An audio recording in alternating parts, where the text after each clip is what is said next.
Hola, ¿cómo están? Muy buenos días, buenas tardes, buenas noches.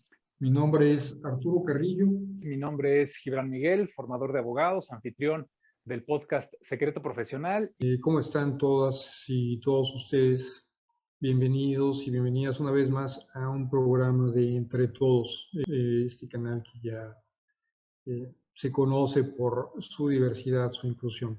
El programa se llama Ética y Pandemia, es la tercera temporada. Las dos primeras estuvieron muy buenas, así es que les recomiendo que las busquen. ¿Qué tanta posibilidad tiene el Estado de coaccionar o de obligar a la población a recibir esta vacuna? Muy probable que sí lo hagan obligatorio. Yo creo que ya es un hecho, porque muchas líneas aéreas lo están exigiendo, porque lo están exigiendo incluso ya instituciones, y yo me he enterado de algunas instituciones educativas y culturales. Para Kant, esto representa un problema mayúsculo. No me dejarán ustedes, los expertos, mentir, ¿no? El utilizar a un ser humano como un medio y no como un fin en sí mismo es una de las formas de violar el imperativo categórico de Kant. Hay un tema de objeción de conciencia y al prohibirse, al bloquearse los cauces, como los famosísimos casos que ha habido en todos los países, por lo menos de nuestro hemisferio occidental, respecto de los testigos de Jehová y las vacunas, hay todo un problema ético y un problema de ordenamiento constitucional inmerso en ello. Ahora, ¿prohibiremos? Pues no lo sé. ¿Prohibiremos que se le dé cauce a la objeción de conciencia, sobre todo en padres respecto de sus menores hijos, los que ejercen la patria potestad? Bueno, hay que ver que también los temas de salud son uno de los poquísimos en donde es muy clara la necesidad de limitar en ciertas circunstancias de excepción, pandémicas, de epidemias, etcétera, de limitar el ejercicio de los propios derechos fundamentales. La famosa suspensión de garantías, que está también regulada concretamente en el tema del Consejo Nacional de Salud Pública, y que no se echa a andar por algún prurito un poco anticonstitucional y antinormativo de esos absurdos que han acompañado a nuestra transición a la democracia, bueno, pues es una de las pocas ocasiones en donde la Constitución es clara en algo, que te dice, aquí sí, no se puede, ¿no? Sí cabe suspender garantías sobre todo el tránsito en los casos de epidemia. Y sin embargo, pues el decreto brilla por su ausencia, ¿no? Lo cual, pues, no es una buena noticia para nuestro orden constitucional. Lo primero sería que supiéramos si realmente la vacuna tiene los efectos que dice tener, porque no ha habido el tiempo suficiente para que esa verificación de a priori se lleve a cabo. Y para decir si es ético o no su obligatoriedad, creo que sería los datos que arroje la investigación sociológica, es decir, encuestas y estudios sociológicos cuantitativos y que nos den índices de efectos positivos o negativos, lo cual tampoco hay. Porque por muy vacunado que estés, sigues siendo un foco de contaminación. Hay que cuidarse, hay que establecer la famosa sana distancia, etcétera, pero no cabe duda que la vacuna sí logra que los índices de mortandad, sobre todo, del coronavirus, desciendan radicalmente. Hay que pensar entonces, más que pro persona, volver a lo que planteabas, pro societate. Hay que pensar en términos de bien común. De ahí a obligar a una persona a tomar un acto que vaya en contra de su conciencia, sobre todo cuando los cauces normativos no han sido explorados y cuando no hay suspensión de garantías y por lo tanto no han quedado suspendidos los derechos fundamentales, entre ellos la libertad de pensamiento, la libertad de conciencia, que para mí es sagrada, bueno, tan sagrada que para eso surgió el Estado constitucional y democrático de derecho, ¿no? No para otra cosa, para la libertad de creencias. Bueno, me parece que tenemos que encontrar el justo medio y donde estamos hoy por hoy, en los países de nuestro entorno latinoamericano, pero también norteamericano, ¿no? O sea, el desastre que hemos visto en los Estados Unidos y en menor medida, pero también en Canadá, nos deberían hacer reflexionar sobre las muy endebles bases del Estado constitucional. El criterio sería, pues, que la obligatoriedad de la vacuna contribuyera de manera directísima a la salud pública, a la salud general. Si el Estado no puede volver obligatorias las vacunas, ¿no estaría entonces por lo menos obligado a establecer las condiciones suficientes y necesarias en las que todo mundo pueda libremente decidir si se vacuna o no. Hay que recordar que en México, desde hace muchos años, pero con total y de manera absolutamente expresa, desde la reforma de 2001 a la prohibición de toda discriminación negativa y de 2011 la gran reforma estructural de derechos humanos, la única razón de ser del Estado mexicano, así que si nos ponemos maquiavélicos, no hay más razón de Estado en México que la no discriminación, es decir, la dignidad humana. Cualquier persona, cualquiera, por cualquier causa que tenga que ver con la dignidad humana, no pudiera gozar de los derechos fundamentales, y por supuesto que el derecho a la salud es uno de ellos, quizá el más importante. Yo diría en una primera instancia que a nadie se le puede obligar a algo cuando existe algún riesgo. O sea, lo primero que tendríamos que eliminar, como dijo Salvador, es que se aclare que las vacunas efectivamente no representan un riesgo, porque es a partir de ese riesgo que se han abordado todas esa serie de consideraciones antivacunas y todos los movimientos en contra de las vacunas y todos los movimientos que hoy presentan problemas.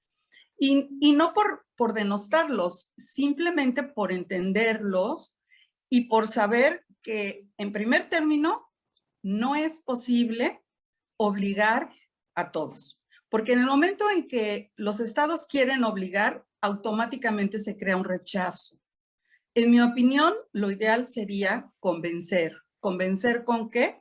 Con eso que llama Salvador razones, con esas verdades científicas que vengan a demostrarnos y con el trabajo de diálogo que se establezca a partir de los gobiernos para que nos hagan entender a todos desde nuestras propias perspectivas la viabilidad y sobre todo la necesidad de las vacunas, porque en mi opinión la obligatoriedad tendría que responder a términos jurídicos, estaríamos hablando de algo jurídico. Y para que algo jurídico opere, muchas veces es a partir de la voluntad de un gobernante o a partir de a la voluntad popular que se establezca la obligatoriedad de una conducta. Pero la otra razón para que una conducta sea obligatoria es que sea necesaria la conducta.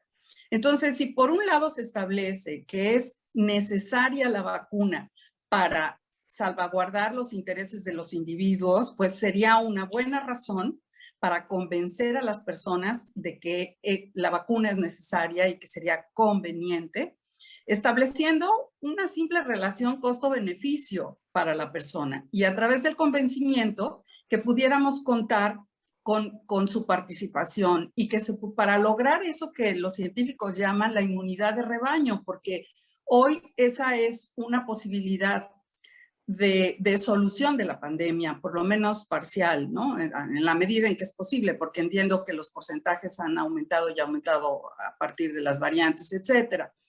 Pero sí es conveniente que estos se establecieran no tanto en términos de obligatoriedad, sino de necesidad y de convencimiento, por un lado. Por otro lado, es importante protegerse para proteger a los demás. Lo que decía Rafa también me parece muy importante. Las sociedades modernas hemos crecido jurídicamente y nos hemos establecido políticamente a partir de un principio muy claro de individuo libre e igual, que no está mal. Me parece que es una reivindicación perfectamente legítima y una reivindicación que ha tenido un costo social y de muchas personas, de sangre derramada durante muchos años y de terribles maneras.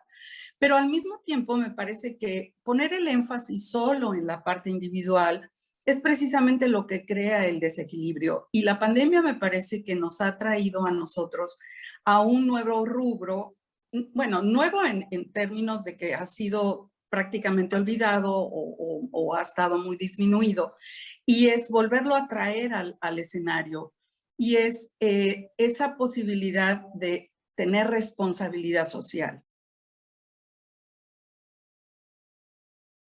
Los certificados de vacunación es un documento que se otorga a las personas, se está otorgando en varias partes del mundo para hacer constar que uno ya está vacunado. Este certificado lo otorgan los gobiernos.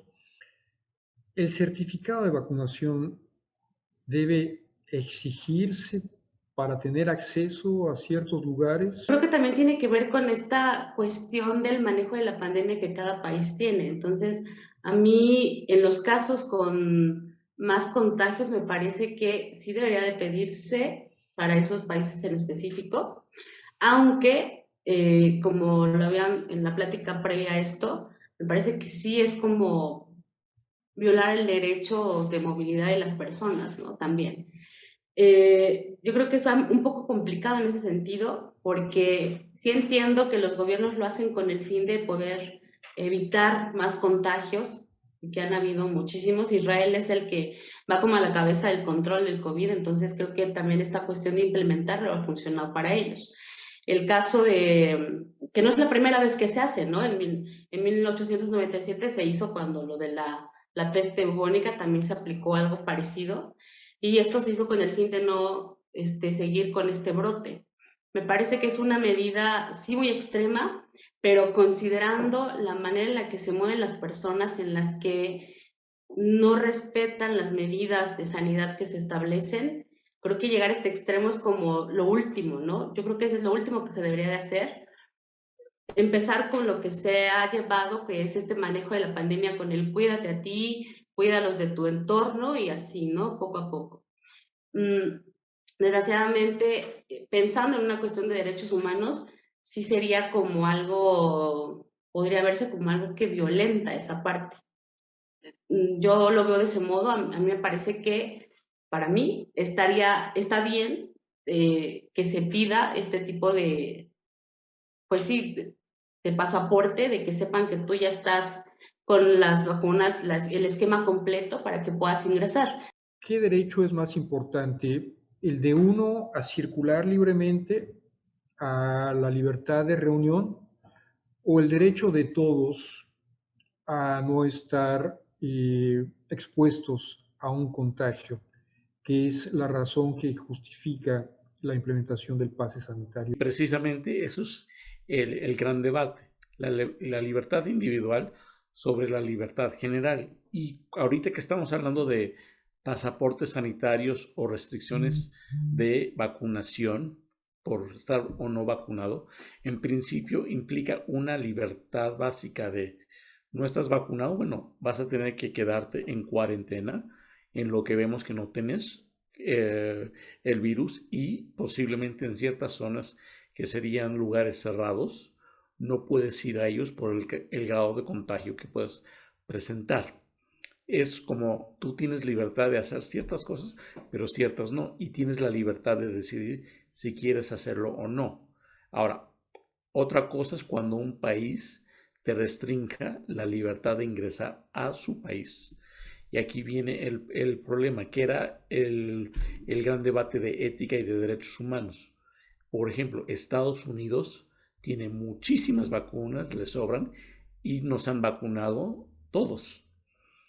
Y ellos sí podrían decir, bueno, ya es tu libertad vacunarte o no. Pero en caso de México es de, hoy tengo 18 años, pero en mi estado todavía no llega mi vacuna.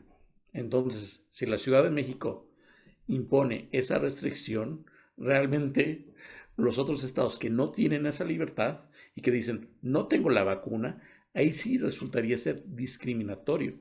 Ahí no es cuestión de voluntad, ahí es cuestión de que no tienes la vacuna. Otro aspecto, imaginémonos viajas con una familia y tienes niños, o por una razón específica tú no te puedes vacunar por situación médica, entonces no puedes viajar. Es decir, no podemos hablarlo de términos tan generales, la restricción de vacuna. Ahora, también del otro punto de vista, tiene una justificación de política pública y de salubridad. Es decir, yo ya controlé la vacuna, mi población sufrió restricciones a su libertad. No voy a permitir que vuelva a crecer esto, que es un riesgo potencial. Sí tengo el derecho de proteger a todos los demás, pero tienes que saber exactamente qué, cuándo y dónde. tienes que ser muy precisos. Yo creo que hay que tomarlo con mucha precaución, ¿no? Inclusive la Organización Mundial de la Salud y la UNESCO han cuestionado que éticamente, o digamos, se pongan en vigor desde el punto de vista legal estos certificados por tener un potencial impacto discriminatorio, ¿no?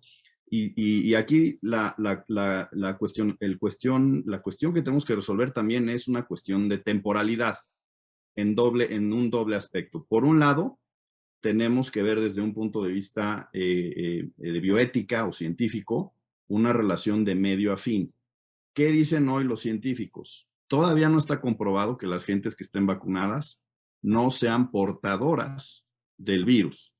Entonces, una relación de medio a fin, pues todavía no tenemos la certeza de que el pasaporte COVID pues sea válido, ¿no? O sea, digamos, desde el punto de vista médico, nada garantiza que una persona que está sentada en el restaurante, que dejaron entrar y que tenga ahí su pasaporte COVID, no pueda ser portadora del virus, ¿no? Entonces, pues desde el punto de vista temporal, seguramente en el futuro ya tendremos más elementos médicos, científicos, para garantizar que con un documento ya, o con una vacuna o con una cierta medicina, ya no te vaya a dar COVID. Entonces, en ese momento yo creo que sí sería tal vez un poco más pensable empezar a discutir si el pasaporte COVID es válido. Creo que desde el punto de vista médico todavía esa relación de medio a fin no la hemos encontrado, ¿no? Y desde el punto de vista también temporal, hay que considerar lo que ya decía Alicia, de que hay países que están muy avanzados en el tema de la vacunación, pero ellos sí han puesto a disposición de toda la población los medios para que se vacunen. Ahora, hay también en datos, creo que de la Organización Mundial de la Salud, son solamente 24 naciones las que han tenido un programa eficiente y rápido de vacunación de su población. Y todas las demás no, ¿eh? Y olvidémonos de los países en vías de desarrollo, los países pobres. O sea, países latinoamericanos, países africanos, pues la verdad es que los gobiernos no han puesto a disposición de la población las vacunas. Entonces, instrumentar un pasaporte COVID a estas alturas, por eso digo que la cuestión es de temporalidad, a estas alturas del partido, creo, o sea, yo pienso que en mi opinión sería discriminatorio.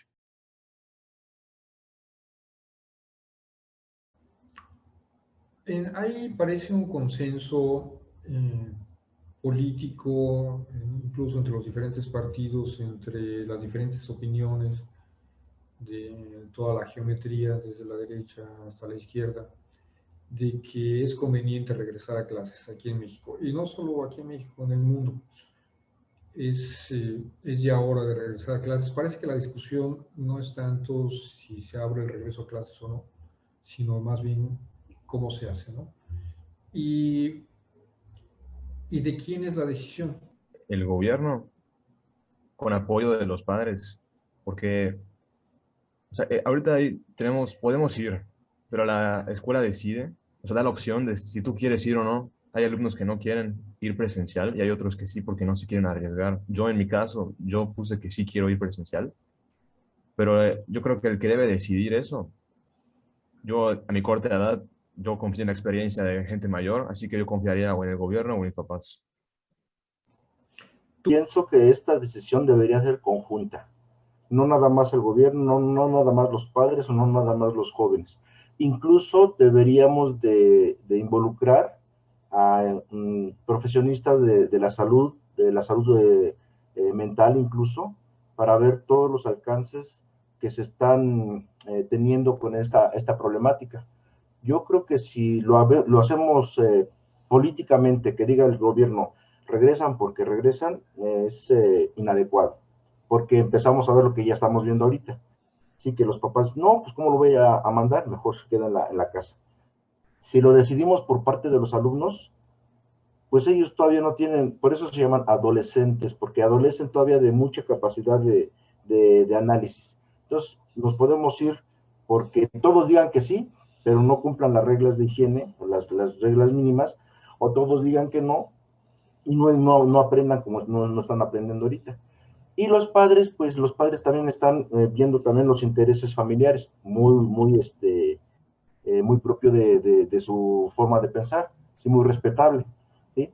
Me ha tocado, por ejemplo, que hay chavos que ya quieren venir a la situación presencial, pero el papá dice, no, pues sabes que mira, vamos a aprovechar que estás en línea para irnos a Acapulco, o que estás en línea para irnos a Guanajuato o a Michoacán a ver a mi papá, a ver a mi mamá, o a pasarnos unos deseos, al fin que en línea tú estás haciendo tus clases. Entonces, sí es difícil. Yo creo que tendría que ser una decisión conjunta. Y esta decisión tendría que ser lo más objetivamente posible. Los padres deben decidir, ya que, bueno, los niños son menores de edad y pues están bajo nuestra tutela y bajo nuestro encargo. Y como decía yo al principio, pues cada familia sabe su propia situación personal, si se han vacunado, si no se han vacunado, si tienen contacto con personal de salud, en fin, el contexto particular de cada familia no lo va a saber el gobierno, por lo que considero que los padres de familia son los que mejor, o que más herramientas tenemos, porque no hay una mejor decisión, pero somos los que más herramientas podemos tener para tomar la decisión que creamos que puede ser la menos peligrosa para nuestros hijos. Bueno, uno de los argumentos para volver a clases es que si no mandamos a los niños a clases o a los jóvenes, es porque los queremos proteger de los contagios. Sin embargo, parece que de nada sirve, ese es el argumento, porque los papás están saliendo a trabajar. Y los papás no solo están saliendo a trabajar, sino están saliendo a reuniones. Y los restaurantes ya están abiertos, en donde los papás y las mamás van. Y los súpers están abiertos, y los bares están abiertos, y las vacaciones la economía, están abiertas. las vacaciones están abiertas, los autobuses, los aviones, todo está abierto, y todos están de vacaciones. Y parece que lo único que no está abierto es la posibilidad de los jóvenes y de los niños de retomar su vida. ¿No será que la política, ya sea de los papás, o del gobierno, o de las escuelas, de no reenviar a sus hijos a clases, no será una política discriminatoria? Es decir, ya todo el mundo recuperó su vida, excepto los estudiantes. Los estudiantes también son libres de ir a todos esos lugares. O sea, yo como estudiante puedo ir al súper, puedo ir al restaurante, puedo ir, bueno, ahorita no puedo ir a un bar por la edad, pero es cierto, sí o sea, la vida de estudiante no puedo ir, pero la tengo en línea al menos. Pero tu vida de estudiante, tal como es una vida de estudiante y tal como se ha demostrado que funciona mejor, que es en convivencia, o sea, la escuela no solo es un espacio informativo, sino formativo, ¿no sientes que te están quitando ese derecho de convivir, de formarte, el derecho al desarrollo, libre desarrollo de la personalidad a través de la asistencia a clases? Pues sí y no a la vez, porque, por ejemplo, en mi caso, en clases en línea, mis compañeros seguíamos practicando por mensaje o en la llamada del Zoom, por ejemplo, hacíamos comentarios y la interacción seguía siendo, obviamente no tan activa como sería en persona, pero aún así nos seguimos en contacto. Pero, como repito, yo confío en la opinión de la gente mayor. Si eso es lo que creen que es mejor, pues adelante. En mi círculo lo que he observado, y nuevamente no quiero generalizar, pero lo que he observado es estas familias que salen de vacaciones, que salen al bar, que salen al restaurante, estas familias son las que decidieron mandar a sus hijos en línea. Entonces hay cierta consistencia. Quienes nos cuidamos mucho, yo soy exagerada, he llegado a invitar un par de amiguitas de mis hijas con prueba COVID en mano. Si no, no entran, ¿no? Y cuando las han invitado a ellas, también prueba COVID en mano, ¿no? Entonces, hemos sido exagerados en ese sentido y entonces estamos siendo consistentes con nuestra decisión y por eso se quedan en casa. Yo sí estoy viendo este perfil en el que así se comporta la familia y es por eso que los mandan a clases o se quedan en casa. No pensaría yo que es discriminatorio y en caso de que nos estemos contradiciendo en algún punto, el tema es que cuando tú sales y pues llevas a tus hijos, pues tú eres el responsable y tú estás cuidándolos y tú te aseguras que no se quiten el cubrebocas, etcétera, ¿no? ¿Por qué entonces no los mandarías a la escuela? Porque no sabes si en la escuela el profesor va a poder controlar 25 niños que no se estén quitando el cubrebocas, que lo traigan correctamente puesto, que no lo hayan tocado, que se hayan lavado las manos, que no se compartan el lunch. En fin, es más difícil para un adulto controlar 20 niños que papá y mamá que controlan 2 niños, quizás, ¿no? Entonces, en ese sentido, no lo siento discriminatorio y te digo, en general, hay una consistencia en el perfil de comportamiento, ¿no? ¿Cuáles deben de ser las condiciones para este regreso a clases en los alumnos? Yo creo que la condición básica es cultura. Y la cultura que tenemos que tener sobre higiene. Yo he estado leyendo algunas cositas del COVID y es una enfermedad que podría, resolverse o podría solucionarse muy fácilmente simplemente con un buen aseo, lavado de manos, una distancia sana, cubrebocas, pero la cultura no la tenemos. A mí me da mucho coraje cuando voy en la calle, veo gente sin el cubrebocas o veo cubrebocas tirados en la calle, ¿sí?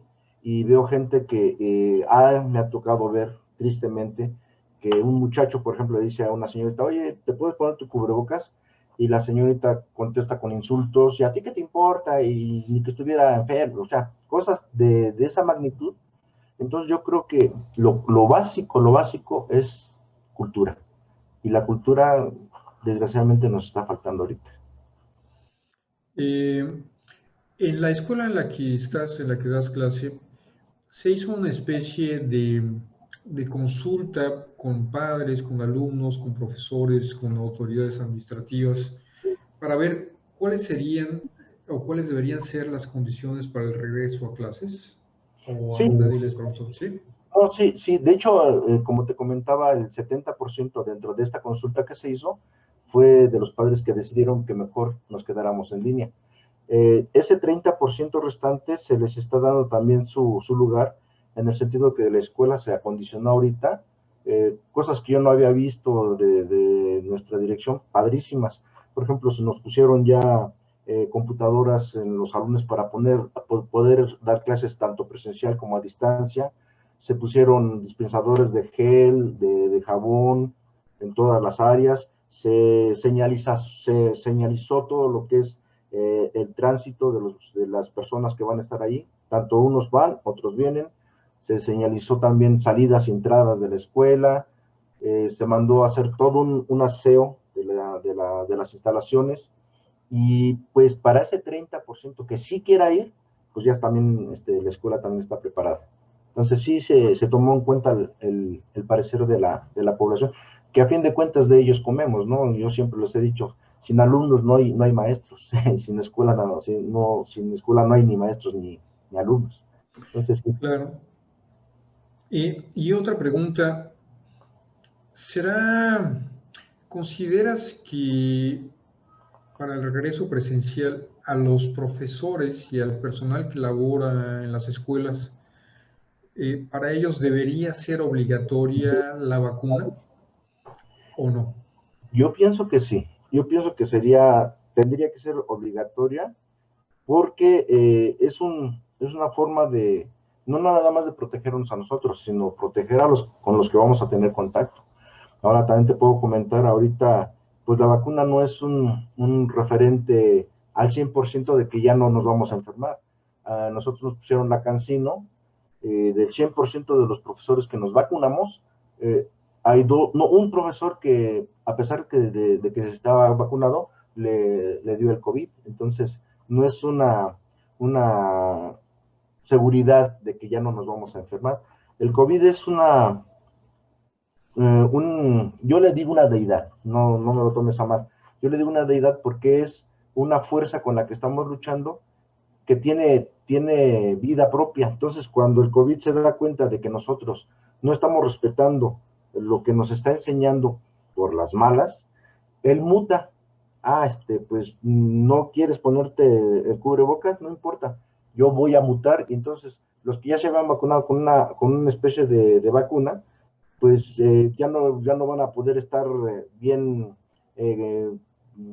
contentos de que no se vayan a enfermar, porque el COVID ya tiene otra mutación, ya es más poderoso. ¿Sí? Entonces estábamos hablando de la mutación de Inglaterra y de la mutación de Brasil y otra de Italia. ¿Sí? Entonces, al momento de que no le estamos dando la seriedad a este asunto, pues la misma pandemia va regenerando nuevas formas de atacarlos. Entonces sí es bien importante eso. Me sentiría muchísimo más tranquila. Evidentemente la vacuna no es al 100% efectiva y hemos visto casos de personas vacunadas que se han contagiado y que incluso han fallecido, pero aún así eleva muchísimo la protección. Entonces sí sería un gran control que estuvieran todos vacunados. Cuando decimos infodemia, a mí me viene a la mente como que hay una pandemia de información. No se me hace algo precisamente benéfico. El nombre sugiere algo así como una crítica a un exceso de información o a una mala calidad de la información en este contexto de pandemia.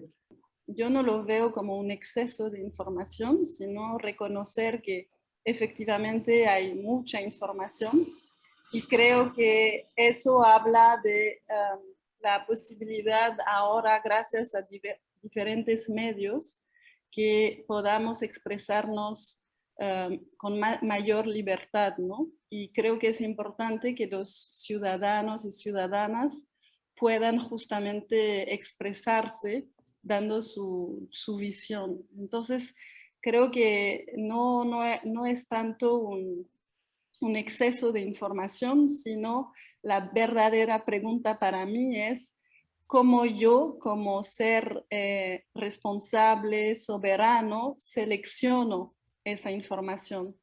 En base a qué criterio, qué decido entrar o no en mi vida.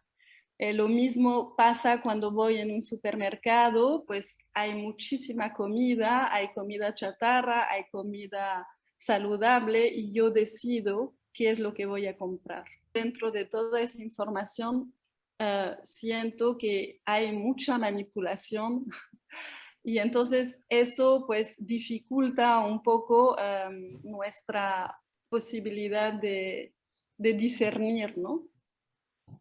Me parece que para responderte primero tendría yo que decirte que entiendo por información. Y esa información para mí es una comunicación que pretende colectivizar datos o hechos que son relevantes o son de interés o de utilidad para quien los emite en primera instancia, ¿no? Eso quiere decir que detrás de toda información hay una utilidad, una relevancia, un beneficio de quien la emite, porque es el que le da interés. Su interés puede ser solamente expresarse, desahogarse, lo que tú quieras, puede ser personal, etcétera, ¿no? Eso, pues, no me toca a mí juzgarlo, pero no sé si queda claro que hay siempre detrás de toda la información un beneficio y un interés de quien la emite. No así en el lado de quien la recibe. El que la recibe puede obtener un beneficio, una utilidad, y puede resultar relevante o no la información.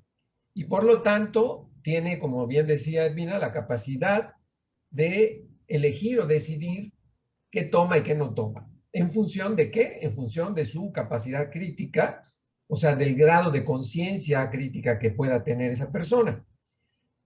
En ese sentido, yo te diría que pues la manipulación puede existir, desde luego, en la emisión de, pero pues solamente funciona y existe cuando el receptor está en disposición de ser manipulado. Es decir, no te podría yo decir que la manipulación es un acto unilateral, sino que es un acto que se complementa o se concreta cuando las dos partes se enganchan. Y puedes leer al Marqués de Sade, por ejemplo, para darte cuenta que eso funciona, ¿no? Entonces, pues sí, de que hay intereses, hay cosas detrás de toda información en las vacunas, por supuesto, hay intereses de todo tipo, ¿no? De que eso necesariamente se da, pues no depende de la emisión, ¿no? Bueno, también pienso que el exceso de información solamente existe, nunca existe en la oferta, sino solamente existe en la demanda y existe en tanto la información le es útil o no al que la recibe. Es decir, todo aquello que no me es útil es un exceso.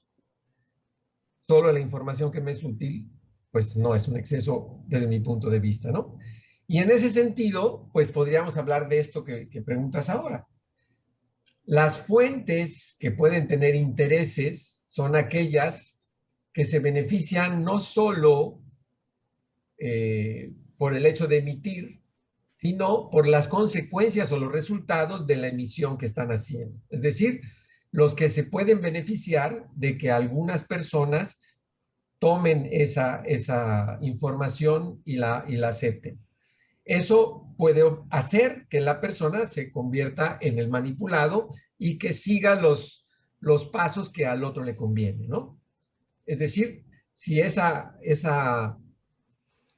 hay gente que puede informar, como decía Edwina, hay información que te mueve, que te hace cuestionarte, que te puede ayudar, que te puede beneficiar.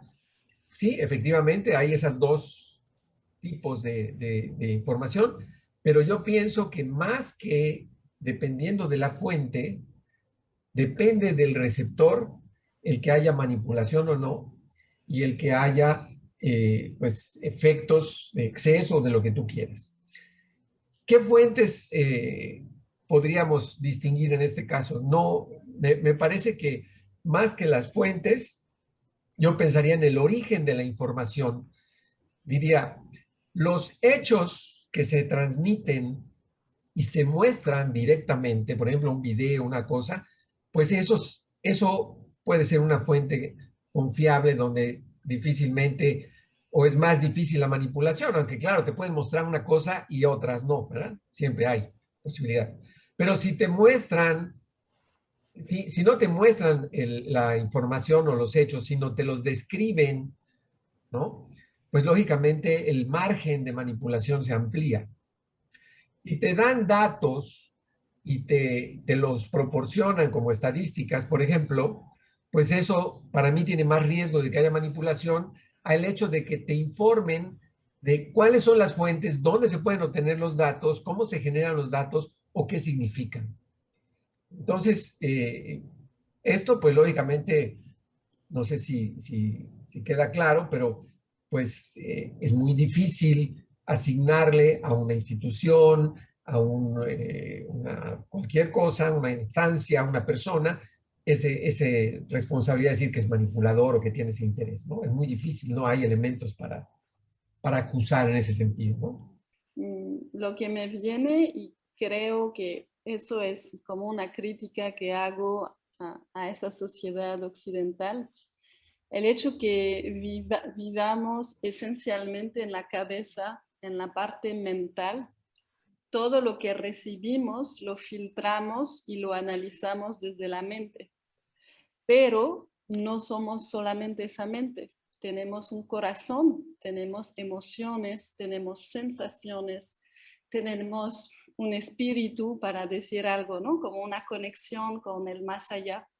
Y el hecho de haberse cortado de toda esa realidad hace, para mí, desde mi punto de vista, que somos mucho más fácilmente manipulados, porque cuando yo recibo una información, lo primero que hago no es analizarla con mi mente, sino es sentirla. Leo algo, veo algo y cómo me impacta lo que estoy leyendo, viendo, qué emoción me genera, qué sensación en mi cuerpo, ¿no? Antes de empezar a analizar y todo. Entonces yo creo que restaurar esa inteligencia global es esencial, porque es reconectar con mi soberanía, mi intuición. Y ahí soy mucho menos manipulable. Creo que lo único que nos puede dar la certeza de la validez de lo que estamos recibiendo, la utilidad, el beneficio de lo que estamos recibiendo, es el poder valorarlo desde nosotros mismos como seres integrales. Es decir, la intuición, la voz interior, la voz natural, la voz de nuestro cuerpo, es algo que hemos dejado de escuchar y que es fundamental. Tú decías que cómo es posible que dos personas que lo hacen así puedan tener opiniones y decisiones diferentes. Pues eso es natural, todos somos diferentes. Lo que te beneficia a ti no me tiene que beneficiar a mí ni a otro, ¿no? Lo interesante precisamente es eso, que la decisión ya correspondería a cada uno y no te manipulan. Cuando las decisiones son colectivas, cuando son muchos los que están de acuerdo, pues yo tengo mis dudas porque quiere decir que o de verdad todos son muy parecidos, cosa que dudo, o están totalmente manipulados porque han renunciado a esa capacidad integral humana de percibir las cosas y de juzgarlas, no desde un punto de vista racional que nos han enseñado o nos han impuesto, sino desde un punto de vista personal, verdaderamente integral, ¿no? ¿Qué pasa cuando tenemos que vivir en sociedad? Cuando ya no depende todo de cómo yo lo siento.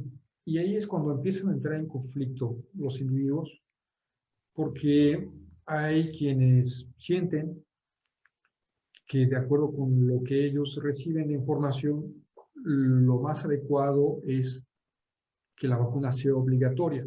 Y así lo mandan. Hay gobiernos que así lo mandan. Y ellos es lo que reciben. Eso es lo que sienten. Hay otros gobiernos que sí, otros que no.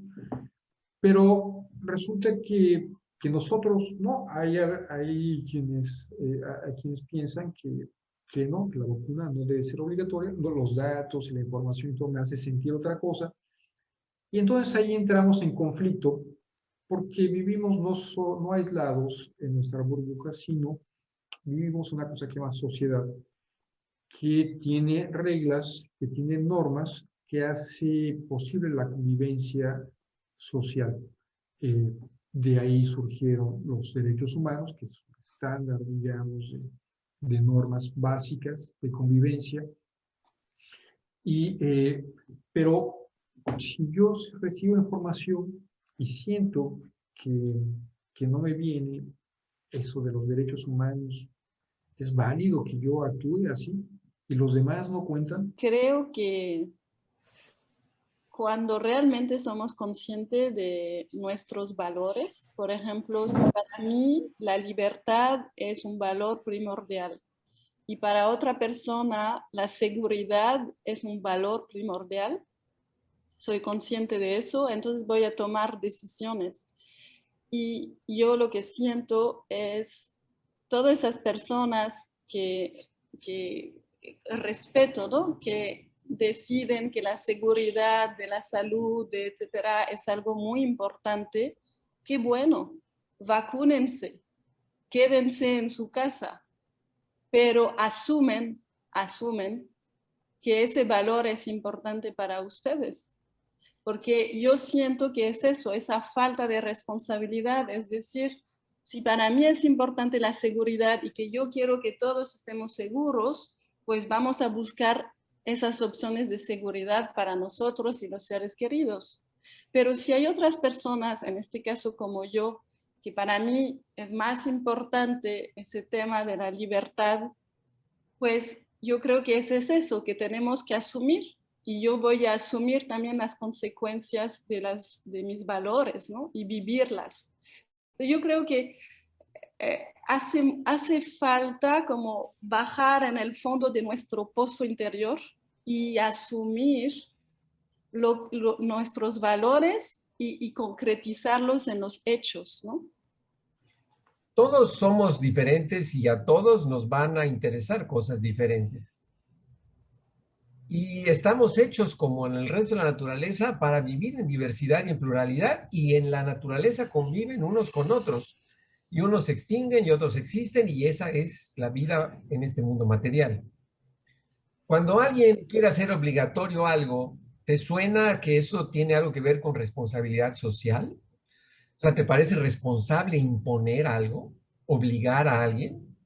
A mí me parece que la responsabilidad es una decisión personal y que si yo tengo conciencia social, yo voy a cuidar a las otras personas de la mejor manera que yo pueda, no como el otro quiera que yo lo haga, porque yo no tengo ninguna certeza de que el interés de esa persona sea humano, honesto, claro, y menos en estos tiempos, ¿no?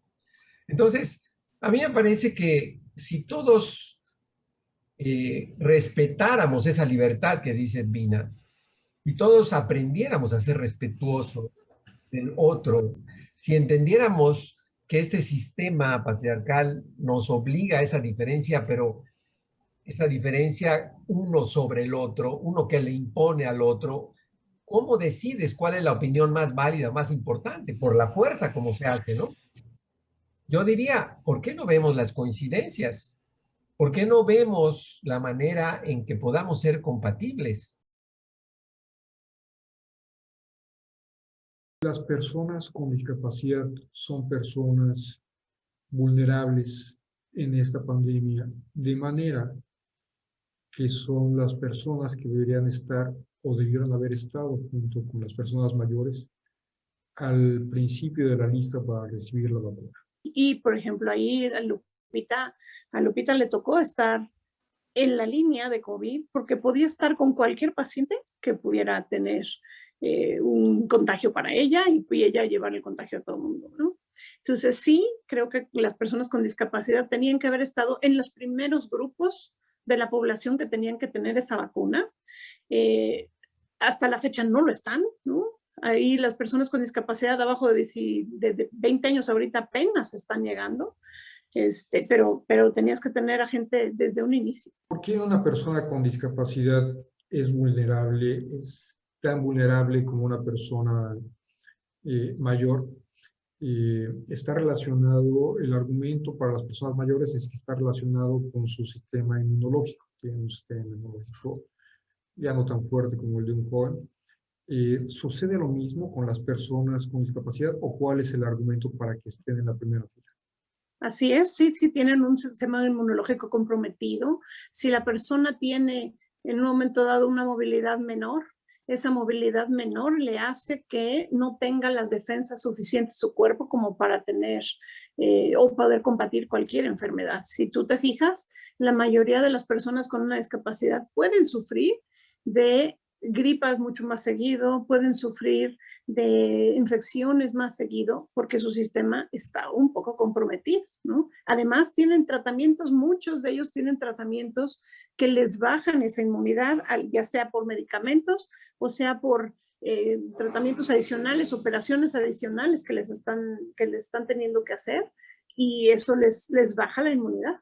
Adicional, no solo es que tengan inmunidad comprometida, creo que también dependen de muchísimas personas, dependen de personas que les puedan ayudar desde vestirse, bañarse, transportarse. En el momento de moverse, pueden tener una silla de ruedas y pueden tener que estar tocando la silla de ruedas que va rodando en el piso al mismo tiempo, ¿no? Y pueden tener que detenerse de todas las paredes, de todos los barandales posibles para poder moverse. Y eso les hace que sean mucho más susceptibles a estar contaminados. El gobierno, de cierta manera, pues ha tomado como parte de su política, ¿no? La atención a la población más vulnerable, ¿no? Adultos mayores, discapacidad, en otros programas, pues se esperaba que en el programa de vacunación ocurriera lo mismo, ¿no? Y fue sorpresivo para muchos que no se tomara en cuenta a esta población.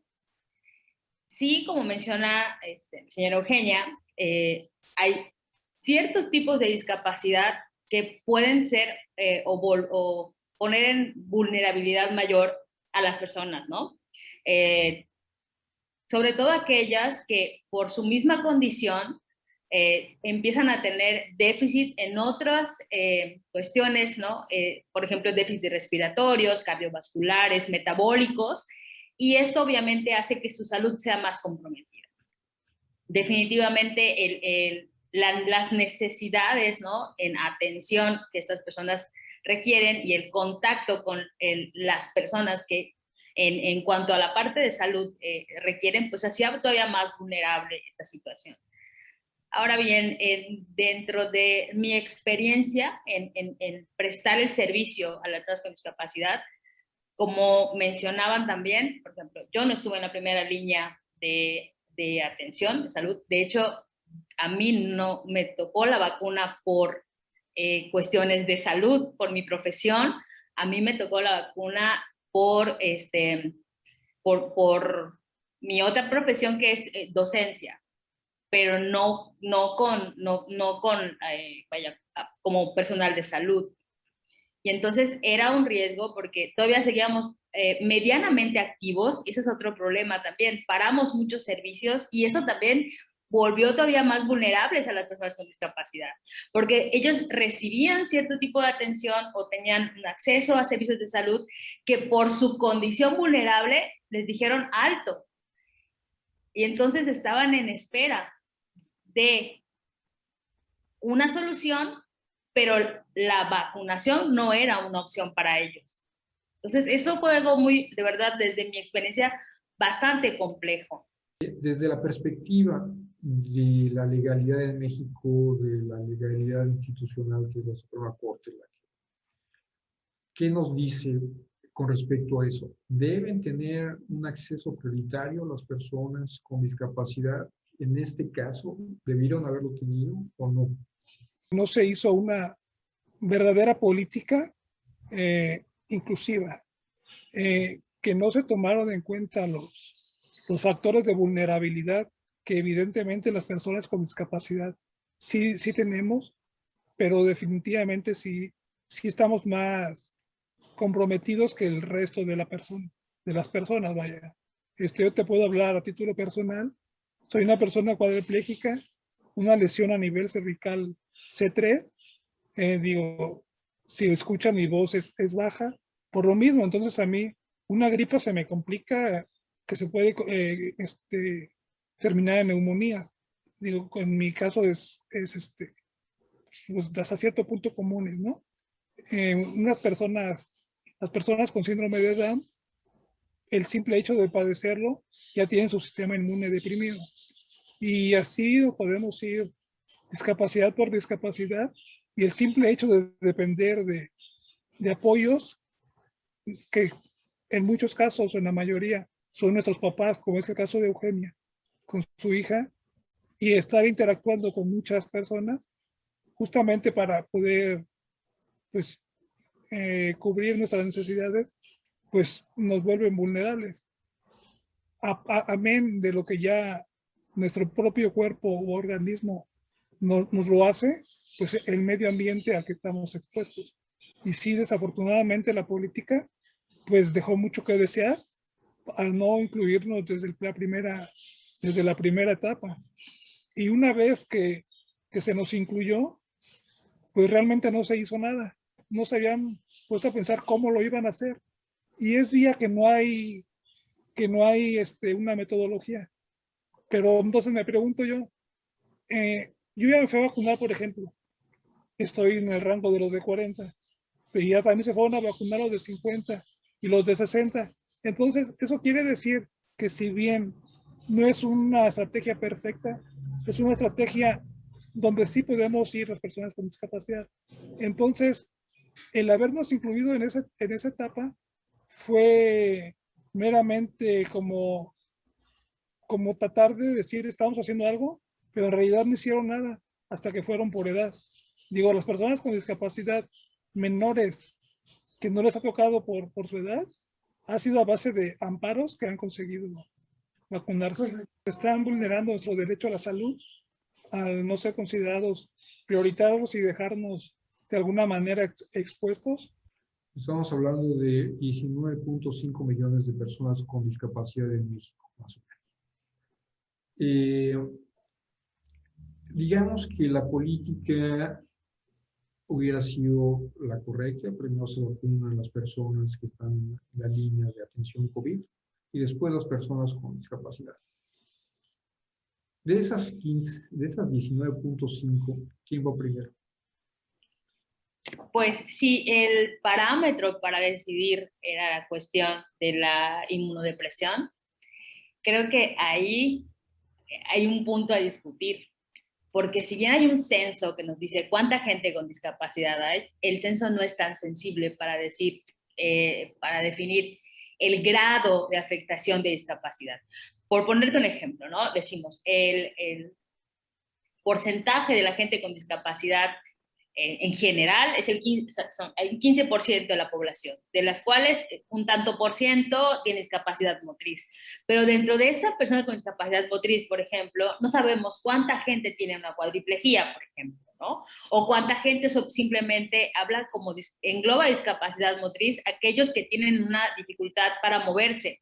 Pero no es lo mismo, como mencionaste en un principio, aquel que tiene una amputación que aquel que tiene una cuadriplejía, por ejemplo. Y el compromiso, o sea, las características de cada grupo o de cada tipo de discapacidad o subclasificación, pues va a variar mucho. Entonces, esa información no se tiene como tal, tan sensible.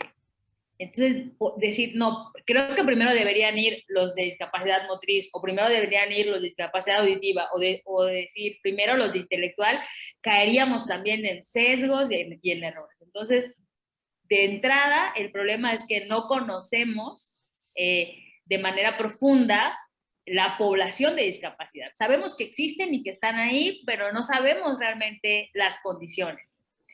Y abonando un poquito a esta cuestión también, mucho de la gente que está reportada dentro del censo como población vulnerable repite en varios tipos de población. Gente con discapacidad que cae en la cuestión de la población indígena, por ejemplo, que ahí tiene doble cuestión de vulnerabilidad, pero que además caen en pobreza. Pero que además, o sea, se va sumando. Además son adultos mayores, ¿no? Además son adultos mayores, exactamente. Entonces eso yo creo que es una tarea muy compleja, no digo que sea fácil el poder generar esas líneas de acción o decidir, no es una tarea fácil, pero creo que tampoco se han dado o se han puesto las bases para poder hacer un análisis y poder tomar de manera un poco más congruente y objetiva esas decisiones. O sea, no estamos preparados, no estamos preparados y aún con la experiencia que estamos teniendo, no nos estamos preparando para ese tipo de acciones. Bueno, sin duda no es una tarea fácil decidir quiénes van primero y quiénes después. Sin embargo, creo que los estudios que había, las evidencias que había en los países en los que empezó esto, pues podrían haber dado las directrices para haber aplicado una política mejor diseñada. Aquí en México tenemos una tradición casi nula de inclusión para personas con discapacidad motriz, para personas invidentes, para personas que no escuchan y otros tipos de discapacidad. Queremos conocer su punto de vista sobre todo este tema de la pandemia y particularmente de la vacunación. La pandemia, pues, nos ha revolcado aquí en todo el mundo, fundamentalmente. Sin embargo, ha revolcado más a los grupos vulnerables, a los que están en pobreza, a los que no tienen acceso a servicios, a las personas con comorbilidades, a los adultos mayores y en general las personas con discapacidad son considerados grupos vulnerables. ¿Ustedes como personas se consideran un grupo particularmente vulnerable en esta pandemia? Sí. Simplemente para ir a un médico, a una cita médica. He pedido que me expliquen, he pedido que me digan qué es lo que tengo que hacer y obviamente ante eso sí me he sentido vulnerada. En la televisión ha habido mucha información, pero hay muchos cambios y no hay algo específico, una comunicación certera sobre qué es el COVID, sobre qué problemas, sobre cómo me siento. No ha habido esa forma de protegerme personalmente con una información científica certera. sí, yo sé que ya tengo la primera dosis de la vacuna, debo de ser paciente y esperar, no puedo salir, me sigo quedando en casa, de repente he tenido que salir algunas veces, pero por necesidad, la verdad sí me ha tocado vivir esta experiencia y no ha sido nada fácil. Aquí en México no hay tantos intérpretes, muy pocos. Intérpretes profesionales, menos. Hay algunos que empiezan a aprender algunas señas básicas y se creen intérpretes. Creen que eso es suficiente para transmitir información y no lo es.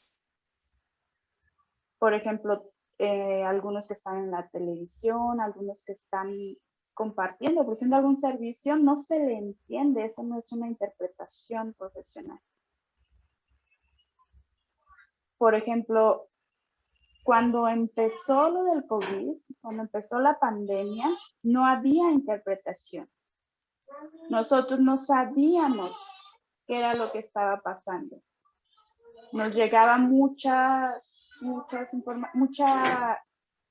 noticias, pero no sabíamos. Por ejemplo, aquí en la Ciudad de México, la Coalición de Personas Sordas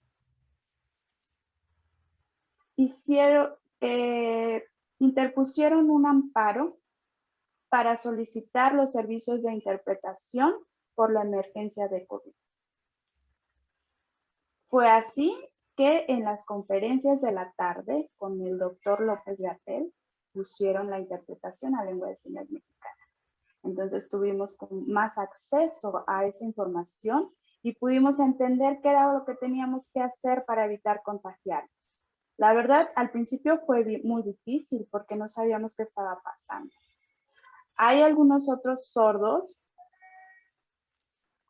que no tienen acceso a esa información o que no saben bien lengua de señas, que se comunican a través del español escrito, pero no es un español escrito suficiente para comunicarse, no lo es. El español es nuestra segunda lengua para las personas sordas. Nosotros, la lengua de señas es la lengua materna que utilizamos. Entonces, es difícil comunicarse con el español escrito, con las noticias a través del periódico, por ejemplo, no hay una comprensión de lo que están transmitiendo. Nosotros presentamos esa dificultad. No es algo de ahorita porque no hay comunicación en lengua de señas. Entonces, es un retraso que se vive en cuanto a la adquisición de una segunda lengua, que es el español escrito. Con las noticias en español y la transmisión de estos mensajes, pues obviamente hubo mucha incertidumbre y poco a poco, por ejemplo, lo que pasó con Copesor, que metieron el amparo, que se les dio esa garantía del acceso a la información, nosotros pudimos tener más acceso a la información que estaban transmitiendo sobre el COVID. Digamos, no es nuevo enterarnos de que hay una carencia de accesibilidad en México enorme, ¿no?, para todas las discapacidades. Sin embargo, en situaciones de emergencia como esta de pandemia, esa falta de accesibilidad se acentúa, como ya lo comentaron Lupita y tú, Alejandra. Y lo que nos comentas es particularmente grave porque tal vez mucha gente ha enfermado y se ha visto comprometida su salud, no por su condición de persona sorda, sino por la falta de accesibilidad, lo que la ha puesto más en riesgo, ¿no? Ahorita estamos entendiendo que para las personas sordas el español es una segunda lengua. Para algunos servicios es necesario y es legalmente obligatorio, como por ejemplo en un juicio, que el acusado cuente con un intérprete en su lengua materna. Pero es solo en algunos casos, pero en una situación de emergencia no es suficiente.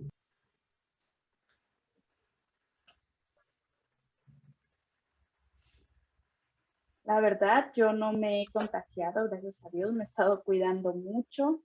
Yo sí he visto que algunas personas sordas que se han contagiado, han enfrentado diferentes barreras al acudir a un hospital, barreras de comunicación, inclusive algunas personas sordas que no saben escribir español, pues cómo se comunican, ¿no? Igualmente la falta de intérpretes que los acompañen en algún hospital, pues obviamente no ha habido esa accesibilidad, mucho menos los cuidados y la atención para ellos en su lengua. Sí ha habido algunos sordos que han muerto. ¿Por qué? Pues por la falta de conocimiento y de acceso a esta información en su lengua. Si quiero explicar un poquito más, cuando empezaron a difundir las noticias sobre COVID, nosotros nos empezamos a enterar, pero hubo con signos internacionales. La verdad no era algo que estuviera aquí en México, sino se empezó a difundir por esa manera. Después empezaron las conferencias vespertinas con el doctor López-Gatell, pero no había interpretación. Nos dijeron que ya estaba aquí en México, entonces luego COPESOR, la verdad, gracias por su trabajo, porque pudo interponer un amparo y ya pusieron la interpretación a lengua de señas. Alejandra me ayudó para hacer mi registro porque no sabía, nos pusieron la fecha, el domicilio, etcétera. Ella me ayudó con eso. Es difícil la comunicación, ha habido muchas barreras, pero mi experiencia en cuanto a alguna cita médica o sobre la vacuna, la verdad ha sido positiva, pero sé que no con todas las personas. Por ejemplo, cuando tuve ya que ir a la vacuna, no sabía en qué lugar tenía que sentarme, había un guardia y le dije, oye, yo no escucho. El guardia me dijo, hablando, le habló a su supervisor ya para que me atendieran y le dije, pues yo soy sordo. Y me comenta, yo sé poquitas señas, y me sentí un poco tranquilo que me pudieran ayudar con eso. No era un intérprete profesional, no tenía experiencia, pero sabía algo básico de lengua de señas. Entonces dije, pues bueno, algo es algo. Leyeron mi expediente, me acompañaron y me dijo, aquí espérate, esta es la fila, espera. No se fue, estuvo ahí acompañándome siempre, todo el tiempo, hasta que ya estaba en la mesa de valoración donde estaban haciéndome algunas preguntas. Yo escribí un poco y siempre me acompañó. Yo después avisaron que ya me tocaba, me vacunaron. Les dije, me tengo que ir, ¿no? Y él me siguió acompañando durante todo el tiempo. La enfermera estuvo explicando también sobre las reacciones o algo que pudiéramos sentir sobre la vacuna. Y la verdad yo sí estuve acompañado. No había una interpretación profesional ni al 100%, pero sí me siguió explicando. Ya que pasó el tiempo que tenía que esperar, 15 minutos, llegó otro médico para explicar si teníamos alguna duda, si nos sentíamos mal, y yo estuve viendo cómo esta persona me explicaba un poco, estuve captando algunas ideas. Y a mí me tocó la BioNTech y sí tuve...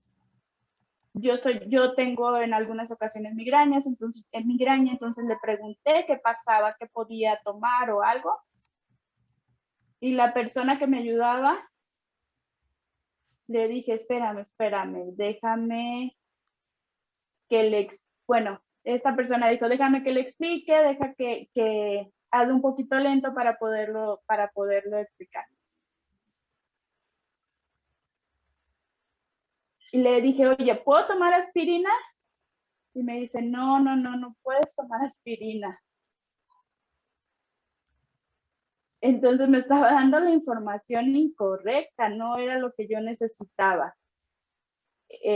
Sí hay que tener cuidado porque saber algunas 2, 3 señas no te da la información completa. Sí había una información inadecuada, entonces cuando ya lo descubrí dije yo, pues ni modo, aunque sea un poquito más lenta la comunicación, pues voy a poner más atención para entenderlo. Muchas gracias. Hasta luego a todos.